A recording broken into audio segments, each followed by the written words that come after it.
people think because they've been in church, reading their Bible, doing all the checklists, that equals spiritual growth.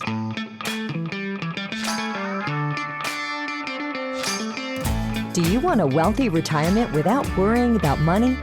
Welcome to Retire in Texas, where you will discover how to enjoy your faith, your family, and your freedom in the state of Texas. And now, here's your host, financial advisor, author, and all-around good Texan, Daryl Lyons.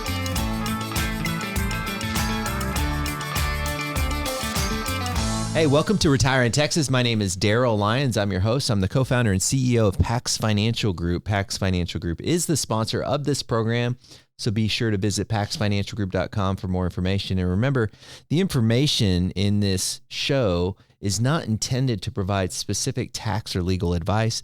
Visit paxfinancialgroup.com for more information. So I have a good friend here with me today, Bill Loveless. Bill, thanks for being here. Great to be with you, Daryl. Fellow Aggie. Amen. I can say that, right? Yeah, gig 'em. So are you getting excited, or your wife getting excited about football season coming up? You know, my wife is a football fan, probably more than I am, so she's getting really excited. And, yeah, I knew that. Yeah. Great. And expectations, too. Great Great year. expectations. Every year. That's what That's keeps what us. we Aggies are. You know, she graduated from A&M as well, so we well, of course, you know, the old saying is next year will army, so we're hoping maybe next year will be this year. That's right, exactly. And the UT saying it, and Baylor saying it, yeah. Okay, so there's a lot to talk about, and I'm excited, but let's kind of start from the beginning. Are you originally a Texan? Yes, born in College Station. Born. So I had no choice but to be an Aggie, right? I mean, when you go to a kindergarten called Wee Aggie Land, you know, they brainwash you at age seriously? 5. What was the kindergarten called? Wee Aggie Land. I didn't think you were joking. No, it's true. And yeah, we were all, they put us in khaki uniforms, took us up to the college, you know, the campus once a month. And so all the brainwashing took place. So yeah, we took burnt orange out of our color chart, and all we loved was maroon and white. So, you know what, but you know what, today it's unbelievable how A&M is really a special place. I mean, just a community of people. They're still doing some cool things. So take a lot of pride in that. So going to A&M, well, let me go back a little bit. What did your parents do? Well, my mother was just a homemaker and housewife, and my dad was in the insurance business, life insurance. Oh, is that right? Mm-hmm. Okay. So who do you work for? He worked for American General. Okay, yeah, they're still around. They're still around, yeah. They're bought by AIG. And I know that AIG had to take some bailout money to get on the other side, but still around. In fact, I think in some of our, you know, we have the insurance company that we have, and then we get life insurance quotes. So they come up quite a bit. They're still competitive in that space. Oh, interesting. Yeah. Yeah. So it's a good business, especially probably about the time you grew up. It was very lucrative. I mean, obviously volatile in income. Did they ever teach you about money in any way? Oh, you know, just typical ways of saving. And, of course, you know, we had a great work ethic with him. So, yeah, that they taught us those principles early on. Now, you say we, so how many siblings? We've got 3, okay. 2 brothers and a sister. Okay. Where are you at in that? I'm third. You're third? Okay. So growing up, did you find that you were middle class, upper class, lower class? How did that look? I guess middle class. Middle class, mm-hmm. Yeah. Yeah. Sounds about right. And there was enough, but not like overabundance of anything. Yeah. Right. You never felt that you went without? No, no. He was a great provider. Yeah. And so kind of fast forwarding a little bit, you ended up without any options going to A&M. I'm sure it wasn't that restrictive, but you went to A&M, and then you're at A&M. Did you know what you were going to do, or how did that look? You know, I initially thought that what I was going to do, I got a degree in business management, so I just felt like I was just going to go in the corporate world and wherever that took me. So that was really as far as I took it. Just assumed that once I got out, I'd find a corporate job and start climbing the corporate ladder. But you got into the construction business. Right. So how did you get there? Well, I did graduate, went in the military for a short stint. I didn't know that.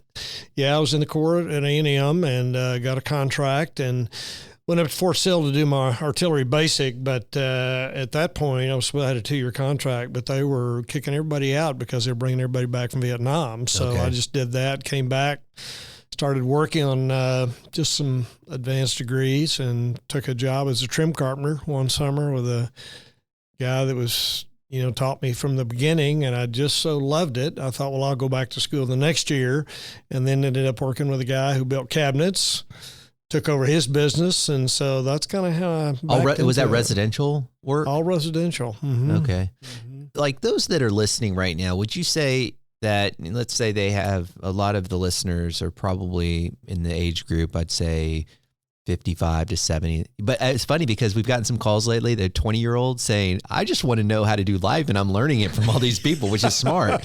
But a lot of our listeners are grandparents. And would you encourage a grandson or anybody that's just starting out to start doing some basic carpentry work? I mean, did you find that to be pretty valuable for you? I really did, because we just didn't grow up with that. My dad was not handy with anything, whether it was mechanics or woodworking or anything. And so for me to get into that, I had no idea my interest level. Uh-huh. And it's just served me well, because then I got into other things, right? So around the house, it's a lot of the home improvement I do as a result. Okay. So, so I would encourage them to work with their hands, enjoy it, because you get to see something you actually done and built, and it's finished. Versus like your dad with insurance, you never really, I mean, like, how do you take pride in delivering a claim check to a widow? That's a tough gig. Yeah. So then you started I guess the snowball effect took place with the construction business. One thing led to another. People started to see that you had a skill. You started to pitch, and you started your business. Right. And was it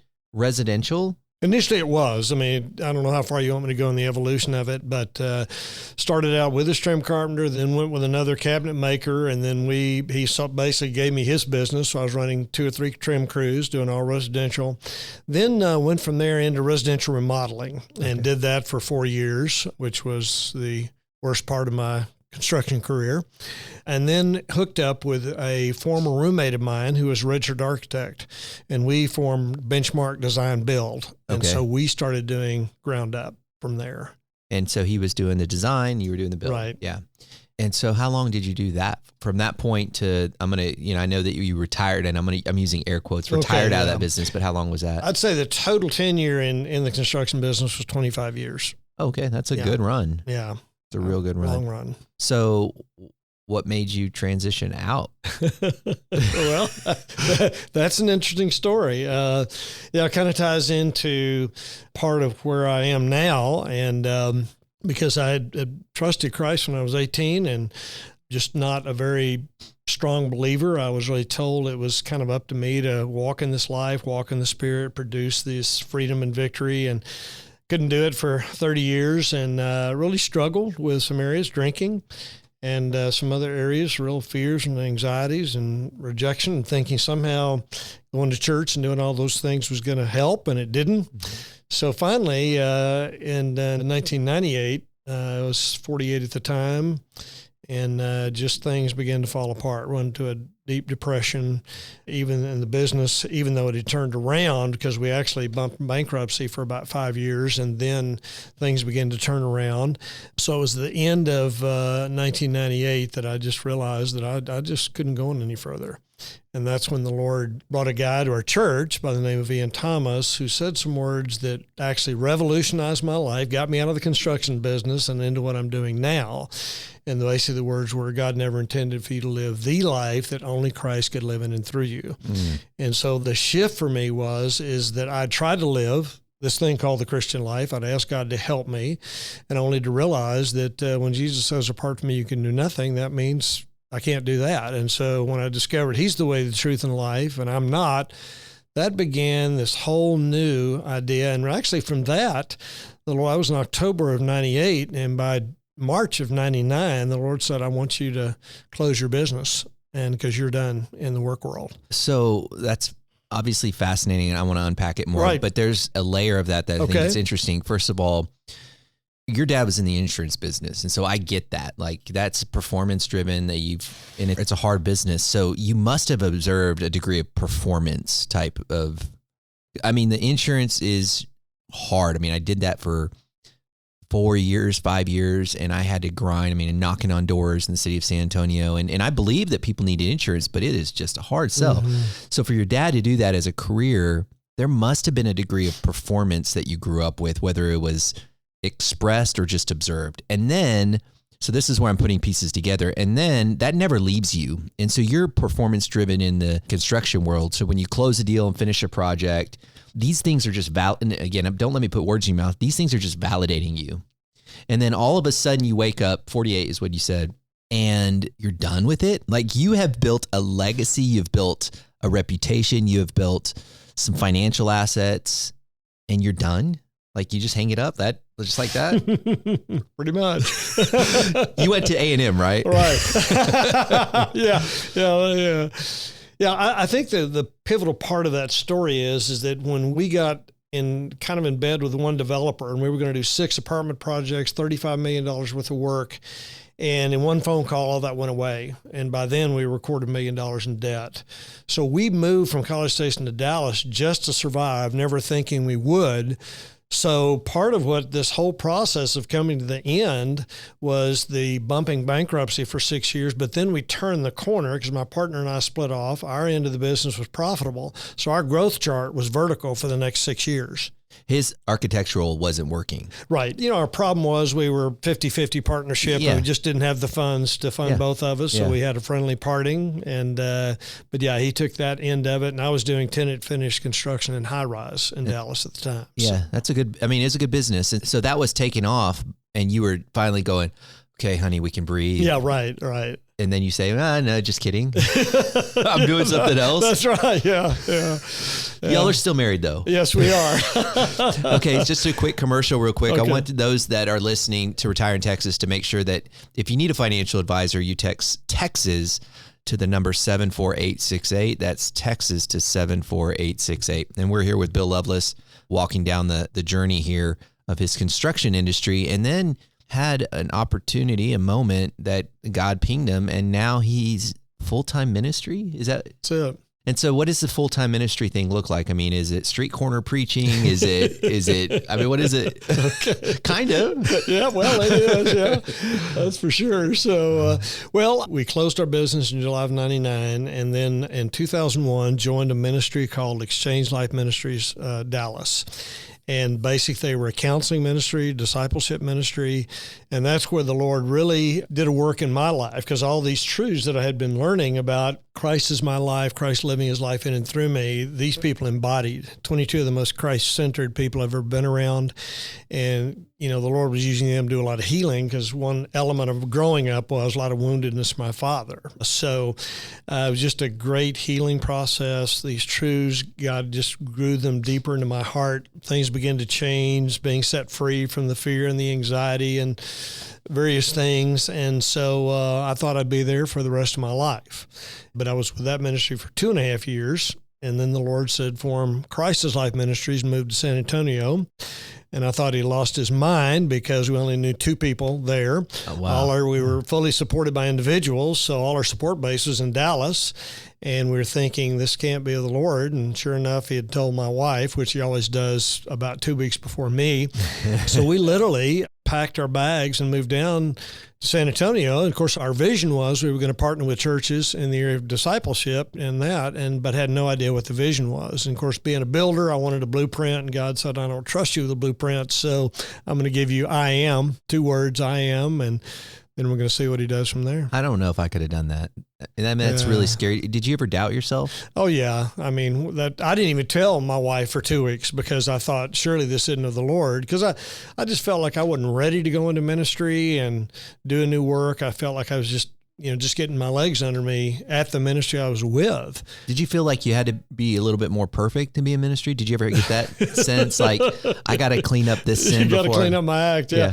Well, yeah, you have that hypocrisy. You're teaching one thing, and you're struggling in some of the same areas. But, you get past that one and realize that we're just human beings. God uses instruments for his work, but we're still in process. Yeah, that's good. That's really good to hear. And so your wife, Paige, right. What was her thoughts? I mean, obviously she had settled on the fact that this is the direction that you're going, and God had revealed that to her. And so when you made that, when you shared that with her, hey, we're moving to San Antonio, what was her reaction? Yeah, she had already had 2 weeks to process it. Lord had told her, and of course, what you don't understand about Paige, we'd remodeled a home and really enjoying. She's a nester, and and all that, and so to pry her out of a home, so for her to say yes to that was probably the ultimate confirmation. It was the Lord saying, we got to pack our bags and move. So the way I kind of look at your life, just as you shared this with me, is you retired at 48. Right. And full-time ministry, and people are going to want to know, like, okay, full-time ministry, but who do you minister to? Mm-hmm. Like, I mean, what is that? I mean, does it look like kids or international? How would you answer that? Yeah. Well, I had not planned on writing any curriculum, but I've written probably 12 curriculum now that we go into church. So our vision is to partner with churches in the area of discipleship. Okay. So we build the relationships with the pastors. We introduce the curriculum. We help them build a discipleship program. And so that's really our primary focus. And we do that through conferences and retreats. But ultimately, the objective is for their congregations to grow in the same truths that I've been talking about. So this seems like an uphill battle. You've got to go tell the pastor that his congregants aren't getting the right information? Is that how you do it? Is like, and I'm going to go in there and start this special class for the people that really don't know. Yeah. I mean, I know I'm framing it up, kind of stating the obvious or in such a very basic way, but am I stating it accurately to a certain degree? Yeah, to a certain degree you are. I mean, the pastors are very like-minded. But one of the pastors you introduced me to, right? I mean, people were being under the law and legalism and performance, and he was burned out. And so I just said, here's a drink of living water and try this. And through that, God's changed him and his entire church. I mean, it's just not the same. So some churches were front door churches where the pastor were like-minded. Some went to a mega church here in San Antonio, kind of in the back door, and worked with a group there and kind of filtered from the bottom up. Oh, I could see that, yeah. So anyway, it's just kind of the Lord orchestrated all that because we never intentionally knocked on doors. We waited for the Lord to kind of open them. And so whichever door we went into, that was the one he opened. So I want to, we've only got a few minutes left, but I want to you said something about legalism and performance driven. So what does that mean when a church has, and nobody's going to announce, hey, we're legalistic and we're performance driven, but what do you see that kind of shows some of the fruit of what that looks like?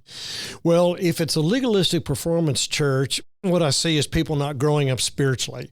You know, Paul talks about in Ephesians 4, grow up.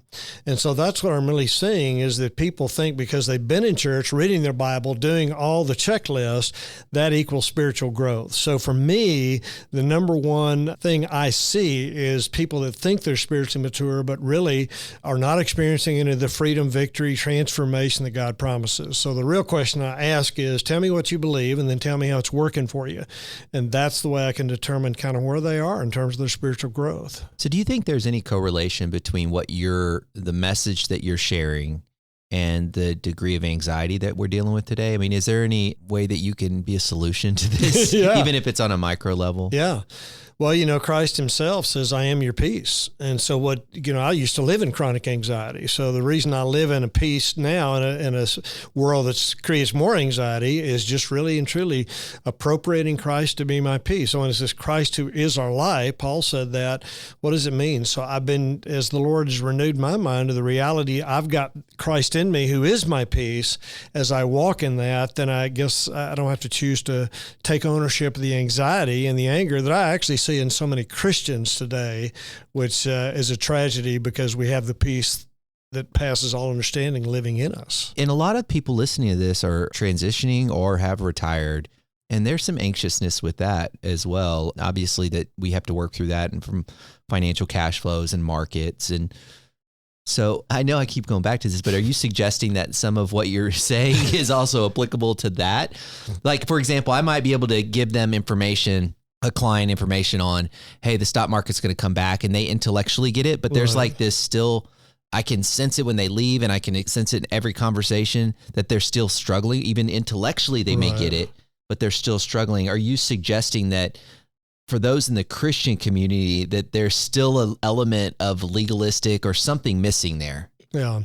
Well, I think we just all want to be in control, right? Mm-hmm. And so when we're not working, now we're depending on other forces other than our own to be in control. And so I think we're just all wanting that. And yet when the reason I can be in this peace in the midst of what I do, because we totally depend on individuals to support us. You know, we trust in the sovereignty of God, who is a good God and loving God. He's got all this prepared for us. So we just trust in him that we can walk in his peace, his sovereignty, his control, and know with great confidence confidence He's going to take care of us. Yeah, that's helpful for a lot of people listening, because obviously there's a lot. In fact, the rate of heart attacks go up 40% the day after somebody retires.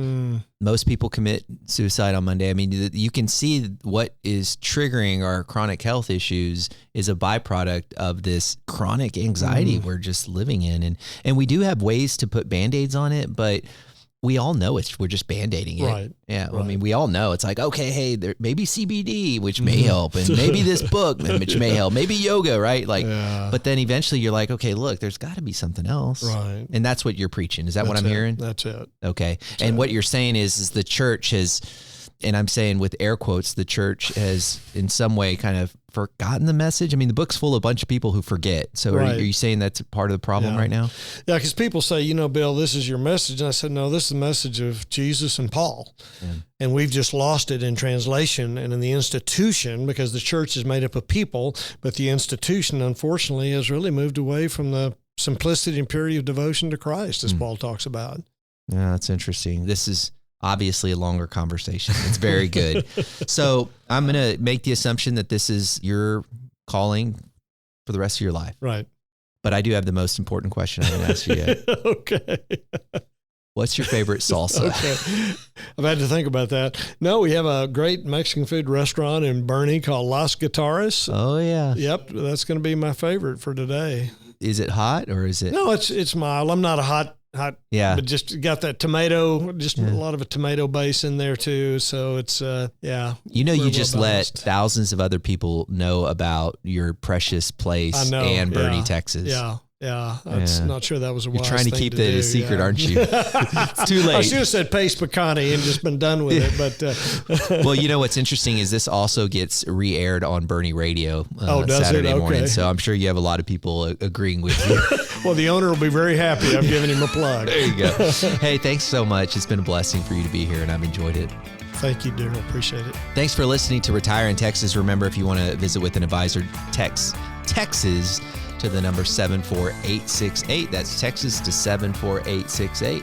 And I just want to remind you guys, you think different when you think long-term. Have a great day. This is the podcastfactory.com.